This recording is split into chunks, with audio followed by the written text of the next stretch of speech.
Olá pessoal, sejam bem-vindos mais uma vez no nosso canal. De antemão, já peço que vocês curtam, compartilhem, enviem para os seus amigos. Se você não se inscreveu ainda no nosso canal, se inscreva, mas não apenas se inscreva, ativa também o sininho para que você possa receber as nossas notificações. A gente tenta postar o vídeo aí às quartas-feiras, e aí você vai receber a notificação de que há um vídeo novo. E nesse dia de hoje a gente continua então a nossa conversa, né, o nosso bate-papo aí sobre ninguém menos que Santa Teresa de Jesus. Hoje, de um modo muito especial, a gente quer falar, a gente quer trabalhar, então, é mais voltado para o caminho de perfeição, né? Lembrem-se de que no vídeo passado eu apresentei para vocês as 3 obras orgânicas de Santa Teresa, e o Caminho de Perfeição é aquele livro que Santa Teresa escreve para ensinar as monjas, né, que ela liderava, ensiná-las, né, a rezar. E aí, nesse contexto, né, Santa Teresa, ainda no Caminho de Perfeição, ela dá alguns conselhos para uma boa vida de oração, né? Ela fala, né, nesse livro, traz alguns pontos muito importantes. É impossível falar de todos aqui, mas alguns valem muito a pena de serem lembrados, né? Santa Teresa fala muito sobre a questão do desapego e a importância do desapego para a vida de oração. Ela refere, né, inclusive, sobre a questão, às vezes até mesmo, de quando a monja vai para ao mosteiro, que ela precisa se desapegar, então, dos seus familiares. Porque se a monja fica dentro do mosteiro, preocupada com o que está acontecendo lá na sua família, ela não consegue se dedicar totalmente ao serviço do Senhor. A partir disso, né, na nossa vida prática, a gente consegue ter também trazer algo para a nossa vida prática. Que é que para a nossa oração é necessário que a gente esteja desapegado de tudo. Né? Principalmente quando a gente vai se colocar, então, em oração, né, e ficar preocupado com as nossas situações, com os nossos problemas. Se você vai para a missa, então, preocupado, né, com o que você vai fazer depois da missa, o que você vai comer depois da missa, ou com seus problemas mesmo, aquilo te atrapalha a viver bem a oração, te atrapalha de se concentrar naquilo que você faz. E isso é um conselho que serve para a nossa própria vida pessoal, né? De um modo geral, a gente precisa estar nos lugares em que nós efetivamente estamos. Estar preocupado com outras coisas não auxilia em absolutamente nada. Então, para a oração também isso também não é de um modo diferente. Então, quando nós estivermos para rezar, a gente precisa estar verdadeiramente para rezar. Toda vez que você for à missa, esqueça todos os seus problemas, as suas situações, tenta deixar aquilo para lá, para você colocar o seu coração, a sua alma, as suas potências voltadas para o Senhor. E desapegar-se de todas as preocupações, desapegar-se dos bens materiais, desapegar-se até mesmo das suas relações pessoais, não que você vá, né, vivendo uma vida como a nossa, né, não dá para tentar, para se colocar então no mosteiro, como fazia a santa, né, se livrar de tudo e viver, né, como eremita. Não é isso. Mas não apegar-se àquilo. Que as situações da nossa vida, mesmo as listas, né, a nossa família, as nossas amizades, ou o nosso trabalho, aquilo que está relacionado a nós, aquilo não pode ser um apego. Se eu ficar muito preocupado com o meu trabalho, eu não consigo rezar. Né? E uma outra questão são até os nossos próprios pecados. Né, que a gente não pode, de modo algum, quando estiver em oração, preocupado a todo momento com os nossos pecados e avaliando se estamos em pecado ou se não estamos em pecado, etc. Esse tipo de análise em nada contribui. Como diz São Padre Pio, ore e não se preocupe. Né? A própria Santa Teresa dizia, né, quem orar não ficará confundido. Então, quando for para se colocar em oração, se coloque em oração. O demônio muitas vezes quer nos atrapalhar na oração, nos fazendo lembrar, sugerindo inspirações sobre problemas, sobre pecados que nós já cometemos. Não, no momento da oração é o momento da oração. Então se concentre a rezar, a se colocar na presença do Senhor, se desapegue de absolutamente tudo para a sua vida, para uma boa vida de oração. Um conselho muito interessante que ela dá, e antes da gente introduzir já na parte de oração, mas que vale para a nossa vida, né? Ela diz que, ela fala também no livro, ela tem uma parte que ela fala só sobre a humildade. E ela refere que todas as vezes que nós formos acusados de qualquer coisa, mesmo que sejam alegações verdadeiras, desculpe, mesmo que sejam alegações falsas, que a gente não deve se defender, a não ser que isso seja por um motivo, né, de escândalo. Então, se alguém nos acusa de alguma coisa, a gente deve nada dizer. Ela dá esse conselho a partir daquilo que nosso Senhor Jesus Cristo fez, que quando Pôncio Pilatos o acusa, né, quando o povo judeu os acusava ali sob a jurisdição, sob o julgamento de Pôncio Pilatos, Jesus, que é perfeito, santo, puro, que é Deus, nada disse, não se defendeu. E que nós também não devemos nos defender. E que se a gente não se defende, a não ser em causa de numa situação que fosse um grande escândalo, se a gente não se defende, caso praza a nosso Senhor, caso seja da vontade de Deus, Ele levantará alguém para nos proteger. Isso é difícil para nós, que a gente não suporta muitas vezes ser acusado nem mesmo das coisas erradas que nós fazemos. Se alguém nos diz sobre algo de errado que fizemos, a gente já não gosta, a gente já não quer olhar. Que dirá se somos acusados de algo que é injusto, que não é verdadeiro? Então, nosso Senhor vai nos proteger dessas acusações caso seja necessário. Então, é um conselho muito interessante que ela nos dá, nos falando dessa humildade. A gente vai perceber ao longo aí de toda a obra de Santa Teresa, né, essa questão do desapego e dessa humildade profunda da santa, né, profundamente santa, né, profundamente humilde. E a gente vai perceber esse desejo de sofrimento dela. Né? Tamanha era a santidade dela, ela vai querer pedir a Deus por sofrimentos, que pedir a Deus para sofrer, porque toda vez que ela sofre, ela está mais próxima a Deus. Ela tem a oportunidade de juntar os seus sofrimentos aos sofrimentos de Deus. Então o místico verdadeiro, ele quer sofrer a princípio, depois ele evolui espiritualmente, e ele não vai querer mais nem sofrer e nem ter consolações. Ele vai querer simplesmente fazer a vontade de Deus. Esse é o ápice da vida mística. Né? Durante todo o processo, a gente vai ver, quando for trabalhar o caminho de perfeição, que o místico ele passa por uma fase de grande desejo de sofrer por Deus. Mas quando ele encontra-se com o Senhor na sétima morada, quando ele está unido perfeitamente a Deus, já no matrimônio espiritual, ele já não quer nem sofrer nem ter consolações. Ele quer puramente fazer aquilo que é da vontade de Deus. Isso nos mostra, né, o pouco que Nossa Senhora disse, já nos disse muito, já nos disse tudo. Nossa Senhora que certamente já estava em máximo grau de união com o Senhor, em matrimônio espiritual, tanto espiritual quanto humano, né? Nossa Senhora é esposa de Deus, esposa espiritual do Senhor. E a gente percebe que ela diz justamente isso, aquilo que os mais elevados espirituais dizem, né? Espiritualmente dizem, querem, eis a escrava do Senhor, faça em mim segundo a tua vontade. Então a gente tem que buscar determinadamente, né, como diria Santa Teresa, com determinada determinação, fazer a vontade de Deus, independente do que seja. Se for para subirmos a um palco, se formos para sermos aplaudidos, que sejamos aplaudidos. Se for para sermos humilhados, que sejamos humilhados. Tudo conforme a vontade de Deus. Né?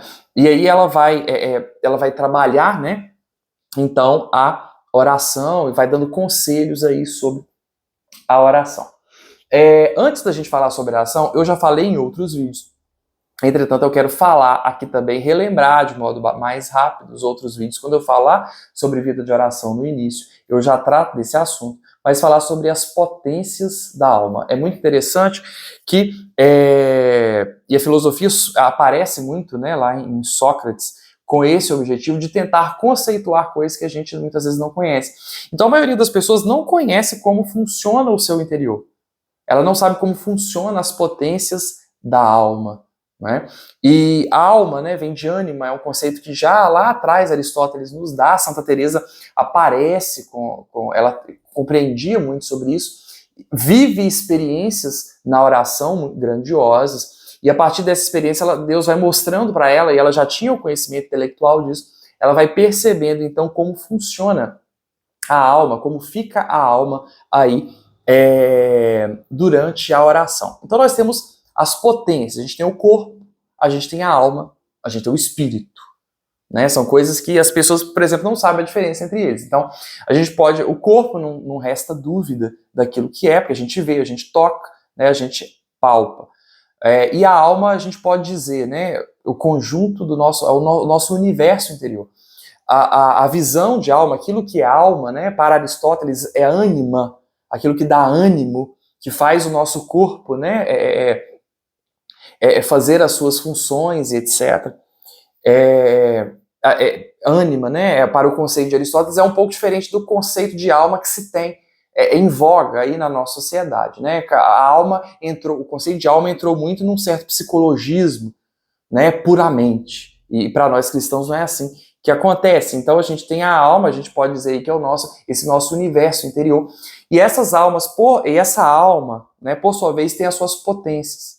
Né, diz Aristóteles, a gente tem as potências vegetativas, existem as potências vegetativas, são aquelas comuns às plantas, né, que estão presentes também nos animais e no ser humano, que é a potência de nascer, crescer, se reproduzir e assim sucessivamente. Tem as potências presentes, então, nos animais, né, os animais, por exemplo, também têm imaginação, não é? Mas não tem aquilo que é mais comum no ser humano, aquilo que é tão próprio do ser humano, que é a consciência. Então nós temos as potências vegetativas, as potências que são comuns dos animais, os animais têm as potências vegetativas e as potências próprias dos animais, e nós temos as potências humanas do ser humano. Né? E o ser humano tem essas potências, e as potências na oração profunda vão ser tomadas, vão ser tocadas pelo Senhor. Perceba que a oração é muito mais do que simplesmente repetir palavras ou simplesmente um diálogo com Deus no sentido de falar ao Senhor ou de ouvir o Senhor. Mas, na verdade, é uma conversa com o Senhor a partir das nossas potências. A potência, ela vem, segundo Aristóteles, e eu, quando digo Aristóteles, foi confirmado, obviamente, por São Tomás de Aquino, ele fala isso na Suma Teológica, em que nós temos ali, né, a potência nasce da junção, então, do corpo com a alma. Naquela junção ali a gente tem a potência. E as potências que nós temos são, né, o intelecto, nós temos que a nossa inteligência, essa capacidade nossa de raciocínio, nós temos a vontade, nós temos a imaginação e nós temos a memória. E quando a gente vai crescendo na oração, o Senhor vai tomando essas potências e as potências são tomadas pelo Senhor. E ali a alma, quando ela vai evoluindo na oração, ela vai sendo tomada por grande gozo, por grande satisfação. Então o intelecto é essa nossa capacidade de inteligir, essa nossa capacidade de raciocinar. Né? Quando eu posso pensar logicamente um determinado assunto qualquer. Né? Eu posso dizer, pensar, por exemplo, na função do sistema gastrointestinal. Eu posso fazer uma intelecção, por exemplo, ter um raciocínio sobre o futuro do Brasil, depois das eleições de 2022, caso esse ou aquele candidato ganhe. Eu posso inteligir, eu posso pensar logicamente. Né? E aí, quando eu faço um raciocínio lógico sobre determinada questão, eu tenho, então, o meu intelecto, essa nossa capacidade de raciocinar. E aí nós temos também a potência da vontade. Né? Nós temos vontades maiores e vontades menores. Né? Eu posso ter vontade de tomar água, eu posso ter vontade de levantar, de tomar banho, de comer, e etc. Né? Mas existe uma vontade também superior, que é a vontade de Deus, né? Uma vontade pelas coisas espirituais. Né? E a gente tem também, a gente tem a memória, né? Que essa é uma potência que a gente tem a capacidade de guardar determinadas informações. Essa memória, muitas vezes, ela é ativada e eu posso lembrar que no ano tal eu estava assim, que eu fiz a tal viagem, a viagem aconteceu dessa e dessa maneira. E nós temos aí, por fim, a imaginação. Uma das nossas potências também, imaginação e memória, são duas potências que andam sempre unidas. E a imaginação é essa nossa capacidade, né, de imaginar sobre um determinado assunto, sobre determinada coisa. E Santa Teresa diz que imaginação, ela é a louca da casa. é muito curioso, porque a imaginação ela é muito interessante, ela é muito importante, porque ela tem a capacidade de completar a realidade. Então, por exemplo, se eu vejo uma cobra, eu vou me desviar dela. Porque quando eu vejo a cobra, eu imagino que aquela cobra pode me morder e me fazer mal. Não necessariamente a cobra me mordeu. Eu não preciso ser mordido pela cobra. Eu não preciso nem ter memória de alguém ter sido mordido e morrer, e etc. Mas eu olho a cobra, eu sei o que é uma cobra, e eu imagino a possibilidade dela me picar, então eu desvio daquilo ali. Então a imaginação é muito importante, porque ela tem a capacidade de completar o real para nós. Né? Então, entretanto, né, ela é a potência mais difícil de lidar. Né? Eu tenho uma frase muito interessante do professor Olavo de Carvalho que diz: Deus age na realidade, o demônio age na imaginação. E é a fonte aí de onde o demônio muitas vezes costuma agir, age prioritariamente, preferencialmente. Porque o demônio não pode agir na realidade, a não ser por permissão de Deus. Mas ele age muito na imaginação. Né? Ele então toca, inspira então a imaginação para que ela vá a lugares, né, sugira coisas que não são boas. Então, não olhe para as más sugestões, é um conselho para a sua vida, não olhe de nenhum modo. Como, por exemplo, as pessoas sofrem muito com pensamentos ruins, né? E às vezes, muitas vezes, na própria oração, esses pensamentos também acontecem. E se você se dá a olhar para esses pensamentos, né, se você se preocupa com esses pensamentos, isso acaba atrapalhando a sua própria oração. Então, as pessoas sofrem, né? É completamente normal que, por exemplo, as pessoas tenham pensamentos sexuais na questão da sexualidade durante todo o dia. Né, do mais casto ao mais devasso. São pensamentos que ocorrem a todas as pessoas pela própria concupiscência da carne. Né? Há algo muito bom e muito positivo na sexualidade. Não dá pra gente entrar e trabalhar isso aqui. Mas é da própria concupiscência da carne. Mesmo os santos de sétima morada não perdem a concupiscência da carne. A diferença é que ela é extremamente ordenada. E outros tantos pensamentos ruins que nós temos ao longo do dia. Né, pensamentos de raiva, de ira, pensamentos de... A concupiscência irracível é outra potência, por exemplo, outra concupiscência, desculpem, que a gente também não perde, né, mesmo no caso da ira. Vide nosso Senhor Jesus Cristo, que se irou no templo contra os vendilhões que estavam fazendo a casa de Deus de uma casa de comércio. Então, outras tantas sugestões de assassinato, de maldade, de raiva, passam pela cabeça de todo ser humano. E é necessário que não olhemos para essa imaginação. E às vezes a imaginação vai em coisas aleatórias. E no início, então, da vida de oração, essa imaginação, o demônio vai tentar agir muito aí, para tentar atrapalhar a vida de oração. Seja sugerindo coisas ruins, seja sugerindo tantas outras coisas. Então não se preocupe com essas coisas que vêm à cabeça, simplesmente ignore e se coloque em oração.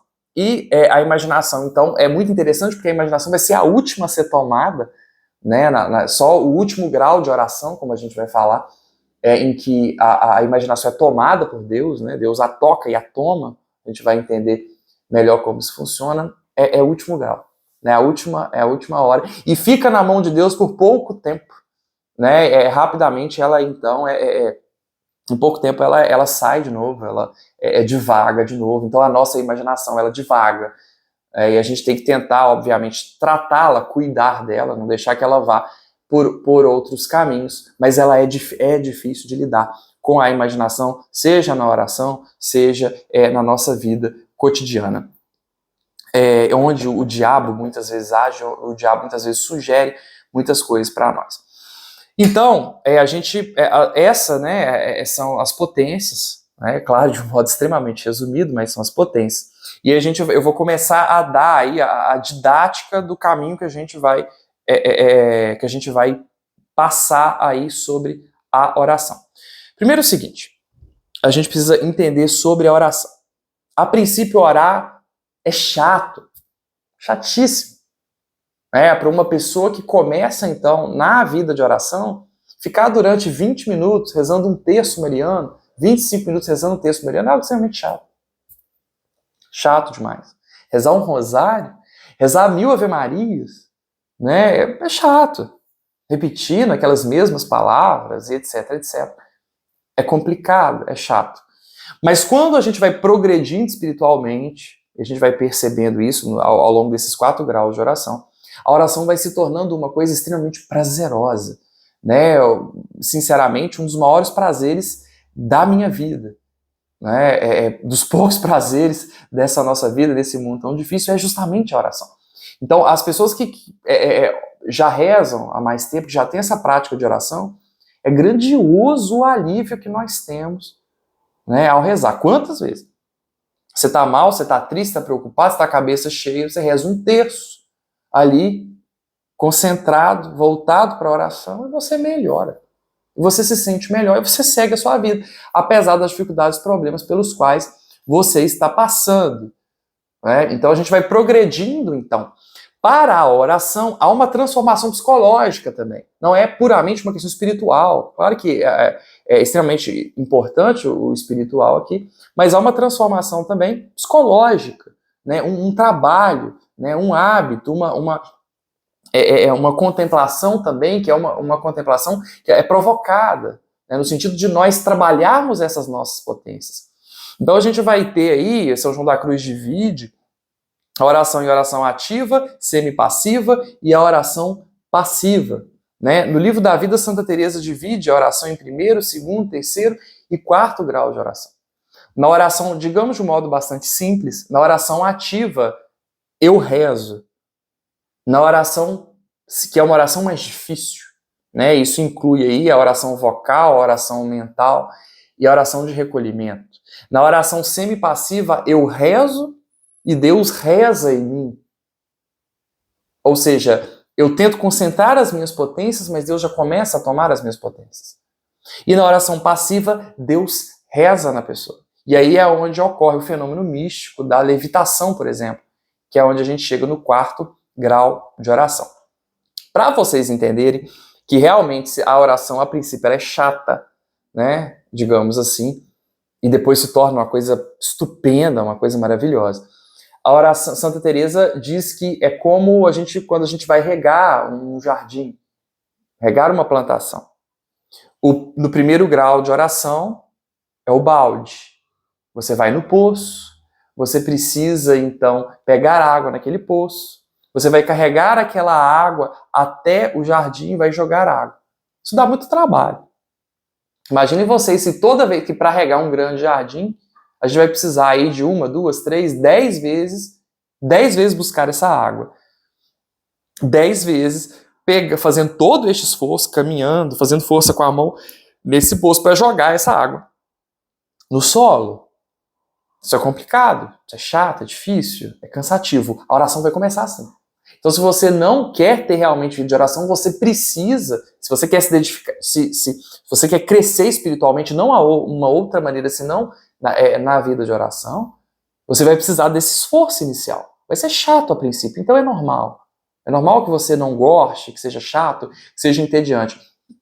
Mas a graça de Deus vai sendo derramada. E aí no 2º grau de oração, a gente vai falar do 1º e do 2º, Santa Teresa compara com a mangueira. Né? Se eu tenho uma determinada plantação, se eu já tenho uma mangueira, né? Eu tenho uma torneira, uma mangueira, aquela água já é jogada, então, naquele território, naquele jardim, naquela plantação, e agora com mangueira é melhor. Então nós já evoluímos então para o 2º grau de oração. Né? Se você puder fazer uma comparação aí na sua cabeça entre água com um balde ou água com uma mangueira é muito mais fácil. A oração já vai se transformando então em algo mais interessante, mais fácil, menos dispendioso. E depois, no 3º grau de oração, a gente tem o sistema então de irrigação, que é muito mais fácil o sistema de irrigação se eu quero regar, né, o meu jardim. Eu tenho um sistema de irrigação, eu aperto lá vejo lá o meu sistema, aperto o meu interruptor e aquilo começa, né, a irrigar, então aquela água vem, seja por pressão, né, no tempo de Santa Teresa certamente por pressão, porque não havia energia elétrica, mas por pressão, né, da água, por uma questão hidráulica, aquele terreno é então irrigado. Obviamente vai ficar muito mais bem irrigado do que a mangueira, e a mangueira, por sua vez, fica muito mais bem irrigada do que o balde. E é muito mais fácil. Então, quando a gente vai evoluindo espiritualmente, a oração se torna uma oração mais eficaz. Se torna uma oração mais eficaz, se torna uma oração mais prazerosa. E aí, por fim, é o quarto grau de oração, que é quando há, por exemplo, a levitação, que todas as potências são tomadas pelo Senhor, que é extremamente prazerosa, é um prazer muito grande. Grandes são as graças que Deus derrama na alma, que chega, então, até esse patamar tão elevado. E, na verdade, Santa Teresa compara aí com a chuva, porque é uma atitude totalmente passiva, você não faz nada. E, no entanto, nada rega melhor uma plantação do que a própria chuva, nem mesmo o sistema de irrigação. E é uma água que cai do céu, né? É o próprio Senhor que determina, e assim é o quarto grau de oração. Né? Santa Teresa, por exemplo, por isso que é a oração passiva, né? O místico, porque vai ser místico para chegar nesse grau de oração, ele nada faz. Ele pode estar fazendo qualquer coisa, ele pode estar em casa, e aí o Senhor dá esse grau de oração, pode haver levitação ou pode não haver, mas ele pode ter todas as suas potências tomadas naquele momento. Ele pode estar em um momento de oração ou não. E aí Deus determina, você rezou tanto, você se entregou tanto a mim, agora é minha vez, eu vou te tomar. E o místico, então, é tomado ali, e é tomado de uma maneira tão grande que até o corpo, muitas vezes, é elevado, né, com a graça o milagre, né, a graça, o fenômeno sobrenatural da levitação. Então, Santa Teresa divide, então, esses 4 graus de oração em balde, mangueira, sistema de irrigação e chuva. Né? A oração ativa, como o balde e a mangueira, eu já tenho a gente vai falar sobre a oração ativa, né? A mangueira, o sistema de irrigação, já como a oração semi-passiva, em que as potências são tomadas parcialmente, e a oração passiva, com a chuva, em que as potências são tomadas por Deus. E ela é muito didática, isso nos ajuda muito a entender. Então, por mais que a gente não vá, né, chegar a graus tão elevados de oração, a oração é algo grandioso, é algo maravilhoso. Né? Nos promete Santa Teresa, quem orar não, nos diz Santa Teresa, quem orar não ficará confundido. Então é uma frase que eu tenho sempre comigo, naqueles momentos da vida em que eu tenho que tomar decisões, e existem algumas situações que eu não sei o que fazer, eu não sei por que caminho ir. Então eu sempre me recordo disso. Eu coloco em oração, entrego, procuro entregar totalmente nas mãos do Senhor. E não me preocupar. E procuro mesmo deixar e acreditar que eu não ficarei confundido. Eu não ficarei confundido. Eu não ficarei confundido. E a oração, ela tem muito este poder de ou transformar pela graça de Deus a realidade, ou transformar o nosso coração, nos ensinando a interpretar a realidade de um modo adequado. Então, das duas, uma. Se você está passando por uma determinada situação, um determinado problema. Você pede a conversão do seu marido, a conversão de um filho e etc., por exemplo. Ou Deus te dá a graça dele se converter, ou Deus transforma o seu olhar, a sua visão sobre aquele problema. Então você ganha dos dois modos. Você consegue interpretar muitas vezes a realidade de um modo diferente. Fora todas as vezes que nós interpretamos mal a realidade. Né? Nós tomamos, às vezes, decisões erradas na nossa vida, porque nós não rezamos, nós não nos entregamos a Deus, nós não buscamos fazer a vontade de Deus, mas buscamos fazer a nossa própria. E às vezes estamos tão afoitos, tão preocupados, tão agitados com a vida, com os problemas e as situações, que nós simplesmente esquecemos de nos entregar completamente e deixar que o Senhor haja em nós. Então, para falar desse primeiro caso, do balde, a gente tem a oração vocal, a gente tem a oração mental e a gente tem a oração de recolhimento. No caso da oração vocal, né, os iniciantes aí vão começar assim. Se eu rezo, Pai nosso que estais no céu, santificado seja o vosso nome, venha a nós o vosso reino, seja feita a vossa vontade, assim na terra como no céu, eu estou fazendo uma oração vocal. Se eu oro de maneira espontânea ao Senhor, dizendo, Senhor, neste dia de hoje, quero entregar a minha vida, quero entregar a minha história, quero entregar todas as pessoas deste canal, e etc, etc, eu estou fazendo uma oração vocal. Né, rezo com a minha voz, digamos assim, minha voz humana, seja intelectualmente falando, seja verbalmente, seja com relação à minha voz, né, propriamente dita. E por mais que, e aí a oração do terço, né, a gente já comentou sobre a vida de oração, tivemos aí 2 aulas sobre a vida de oração e sobre essa importância, nós já temos então aí essa visualização da oração vocal, e da oração, por exemplo, da oração do terço, que muita gente diz, é apenas uma repetição de palavras. Não, ali você vai estar trabalhando as suas potências. Você já começa a concentrar as suas potências naquela doce monotonia da oração, né? Te tirando da agitação do mundo que te atrapalha de tomar decisões, que te atrapalha de fazer as coisas, que te atrapalha de interpretar e ver a realidade. Como eu disse, a oração nos retorna para a realidade. Às vezes estamos afoitos com problemas, mas a oração nos recorda, nos traz para a realidade que, seja qual for o problema, vai passar. Tudo passa sobre a terra. No fim, só existe Deus. É tudo entre nós e o Senhor. É tudo entre nós e Deus. Então não adianta você ficar preocupado com o seu marido. Mais de menos dias seu marido morre. Mais de menos dias sua esposa morre. Será entre você e Deus. O seu filho, claro que você não quer ver a perdição do seu filho, mas você vai até onde dá. A oração te traz para essa compreensão de que ele é livre e você coloca tudo no plano da eternidade. Entende que muitas vezes a maioria para não dizer todas as nossas preocupações, elas não têm valor. No plano da eternidade, nada disso tem valor. No plano da eternidade, uma doença não tem valor. No plano da eternidade, problemas no trabalho não têm valor. Por mais que a nossa humanidade já esteja ainda muito atrelada a este mundo, a oração vai nos tirando desse plano puramente material, dessas preocupações, e vai nos elevando até Deus. Então a gente precisa deixar que esse processo ocorra, e a oração vocal vai já nos tirando, então, desses distúrbios, né, principalmente da imaginação, esses distúrbios das potências que a gente vive. Ela já vai nos colocando aí. E aí um conselho que Santa Teresa nos diz que é extremamente importante, ainda nesse grau, nesse início aí da oração, é que a oração mental e a oração vocal precisam andar sempre unidas. Então o que é a oração mental? É quando eu mentalizo aquilo que eu estou dizendo com a minha voz. Então, quando eu digo Ave Maria, cheia de graça, o Senhor é convosco, eu me lembro, então, e eu penso, e eu raciocínio, e eu imagino, e eu coloco a minha vontade em Nossa Senhora, em Deus através de Nossa Senhora, e eu imagino ali o momento em que o anjo contempla a Virgem Maria, Ave cheia de graça, o Senhor é contigo. E eu penso na ave, na alegria, alegre-te, cheia de graça. E eu penso na grande graça de Nossa Senhora, da graça que ela recebeu e que para mim é uma grande graça, eu participo disso. Participo porque foi uma graça dada a toda a humanidade, foi dada também a mim. O Verbo de Deus que se encarna naquele ventre tão perfeito, tão santo. Então eu imagino, eu já me coloco a imaginar, a pensar. Santa Maria, Mãe de Deus, rogai por nós, pecadores, eu me lembro dos meus pecados. Agora e na hora de nossa morte, amém? E eu lembro da minha morte e penso como eu quero a ajuda e o auxílio de Nossa Senhora na minha morte.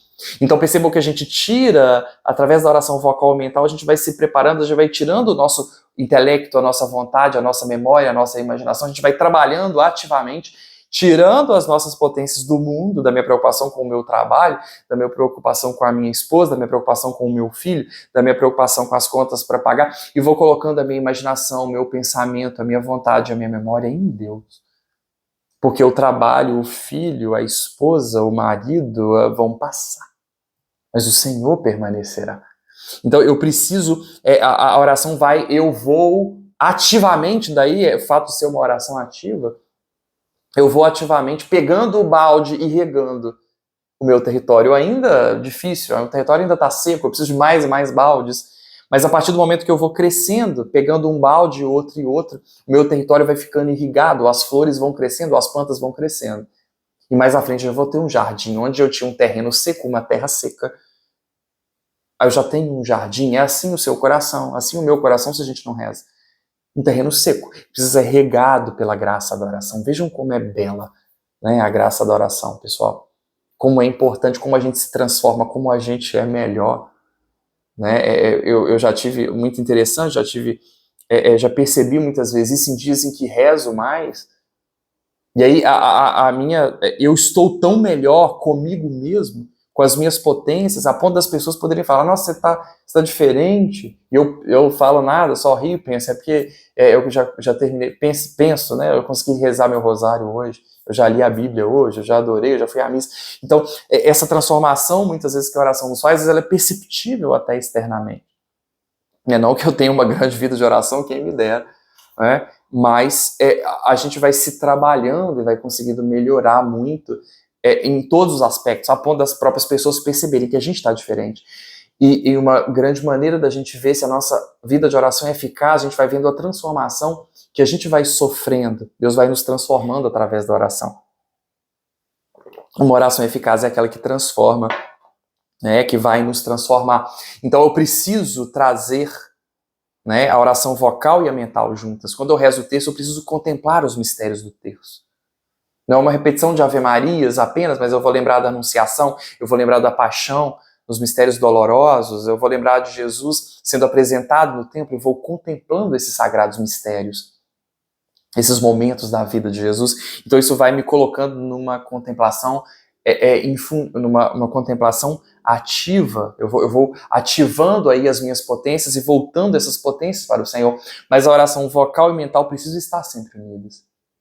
Nos diz Santa Teresa, eu preciso colocar o meu pensamento, eu preciso pegar as minhas potências, e aí na oração eu vou aprendendo a lidar com elas e colocando elas em Deus. É claro que isso a princípio vai ser muito difícil. Você vai estar rezando um terço e pensando nas mexericas que você precisa comprar depois daquela oração do terço, ou que o ovo, ou que a carne que você não comprou, ou preocupado com isso, com aquilo, com tantas futilidades, a imaginação vai te levar longe. Não se preocupe com isso. Não se preocupe. Né? Não fique afoito em relação a isso. É assim mesmo. É assim mesmo.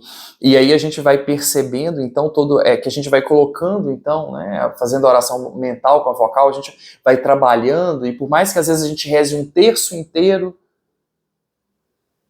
sem nos concentrar, sem conseguir colocar as nossas potências, ainda assim reze. Esse início vai ser complicado, mas se você vai progredindo, você vai conseguindo, você vai se trabalhando, você vai se dedicando mais à oração. Se hoje você reza um terço, amanhã 2 e depois 3, você lê a Bíblia, depois livros voltados para a fé, você vai conseguindo trabalhar as suas potências, e aí você vai colocando essas potências em Deus. Uma coisa muito interessante que Santa Teresa nos fala é justamente sobre a graça de nós lermos o livro, né, lermos um determinado livro antes da oração. Porque quando você você vai lendo o livro, você vai colocando as suas potências, concentrando as suas potências, e vai ficar mais fácil você se concentrar naquela oração do terço. Então, essa também um trabalho psicológico, não apenas espiritual, mas também um trabalho psicológico que a gente vai vivendo aí na oração, para que a gente consiga, então, colocar as nossas potências em Deus. Sobre essa questão da oração, é necessário a gente dizer que a gente vai falar, então, sobre o caminho de perfeição, sobre as moradas, sobre as 7 moradas, mas a nossa vida de santificação não vai ser, né? Pelo menos a minha não é, a vida mística, de subir aí os 7 degraus, né, e entrar em contato profundo com o Senhor, etc. Mas existem muitas vias de santificação. Essa é apenas uma extraordinária que nos é apresentada, que os grandes santos viveram, mas talvez não será a minha nem a sua. Mas daqui dá para a gente absorver muitos conselhos muito valiosos em relação à oração, em relação a tantas outras coisas. Então nos dediquemos então à oração. Né? Ainda que seja uma oração ainda que você não consiga parar para rezar durante o dia, coloca no YouTube a oração do terço enquanto você lava vasilhas, coloca a oração do terço aí no Spotify, enquanto você vai arrumando seu quarto, a sua casa, numa oração como eu trabalhava lá atrás, uma vida de oração profunda, tal qual a sua realidade de vida. Talvez a correria do dia a dia não te permite, por exemplo, ir à missa todos os dias ou rezar o rosário todos os dias. Mas invoque o Senhor durante todos os dias, peça a presença dele, ao invés de se preocupar com tantos problemas e tantas coisas, adore o Senhor, exalte o Senhor, glorifique o Senhor, e vai rezando e mentalizando, vendo essa oração mental, né, e colocando então todas as suas potências no Senhor. Claro que para a oração é importante que a gente pare durante um tempo, que a gente busque o silêncio, apesar do barulho. Vocês estão aqui, eu estou falando aqui, passa moto aí, talvez até isso chegue a escutar, não sei, mas moro numa casa muito barulhenta, mas eu preciso tentar esses lugares mais silenciosos. Como é bom estar num lugar silencioso, como o silêncio nos faz bem, nos leva à contemplação, nos leva à oração. Faça a experiência, por exemplo, de ir a zona rural, por exemplo, e aí é silencioso, e aí aquilo nos remete, então, à oração com muito mais facilidade. E às vezes outras coisas humanas podem nos atrapalhar também nesse primeiro grau de oração. Né? Claro que os mais evoluídos espiritualmente não vão ter problema com isso, mas o sono, a fome, o cansaço muitas vezes nos atrapalhará de rezar. Né? E tudo bem, reze ainda assim. Né? Se dedique à oração ainda assim. Sem problemas, mas reze. Busque tirar um tempo. Né? São João da Cruz que fala sobre a importância das imagens, né? Que para aqueles iniciados ali, aqueles iniciantes, desculpe, na oração, as imagens, os quadros, os ícones religiosos nos remetem também a Deus e nos ajuda a concentrar na oração. Fora a própria vida dispersa que muitas vezes nos atrapalha, né? A vida sem regras, né? Em que eu começo a ver Netflix 3 horas da tarde e termino de assistir meia-noite. Em que eu começo a ver série meia-noite e termino 6 horas da manhã para depois dormir. Uma vida sem regras, sem horários. Tudo isso também, obviamente, atrapalhará a vida de oração. E já terminando, então, esse primeiro grau de oração, Santa Teresa nos fala da oração de recolhimento, em que não é uma oração do texto, não é uma oração vocal, mas é uma oração em que você, por exemplo, se coloca na frente da cruz de Nosso Senhor, e aí você começa ali a meditar sobre os mistérios da paixão. Esse tipo de oração, ele ajuda muito a recolher também as potências, e já vai preparando, então, as potências para voos maiores. Então, na oração de recolhimento, eu vou olhando e mentalizando e pensando como Nosso Senhor sofreu, como Ele quis estar, como Ele me amou profundamente naquele momento. E aí eu olho para o cravo na mão direita e eu ali penso como doeu aquele cravo. Eu olho no cravo na mão esquerda e penso que aquilo foi por mim, que foi por você. Eu vejo o cravo nos pés e eu penso nos pés tão santos e puros de Nosso Senhor que foram ali massacrados pelo sofrimento, e vejo o lado aberto em que jorrou sangue e água, esse sangue e água que eu quero em mim, e eu vou ali contemplando esses mistérios da paixão, e eu vou trabalhando e colocando as minhas potências já de uma maneira mais tranquila. As minhas potências já se recolhem melhor, e eu vou pensando, eu vou raciocinando, trabalhando então ali principalmente o meu intelecto, naquela grande verdade que foi, naquele grande mistério que foi a morte, a paixão de nosso Senhor Jesus Cristo e a sua ressurreição. Então, as imagens ajudam muito a isso. Aí eu posso contemplar, por exemplo, a aparição do anjo, a Nossa Senhora, e assim sucessivamente eu vou me trabalhando e mergulhando profundamente na graça da oração, recolhendo aí as minhas potências e colocando essas potências em contato com nosso Senhor. Ainda não foram tomadas essas potências, isso vai ser lá na mangueira, a gente está no balde ainda, mas lá na mangueira, sim, as potências vão começar a ser tomadas, pois aqui não foram tomadas, mas elas já estão mais acalentadas, já estão mais tranquilas, né? E você já consegue colocar mais o seu pensamento em Deus, e não nas futilidades da vida, nas futilidades do dia a dia. Pessoal, esse foi o balde.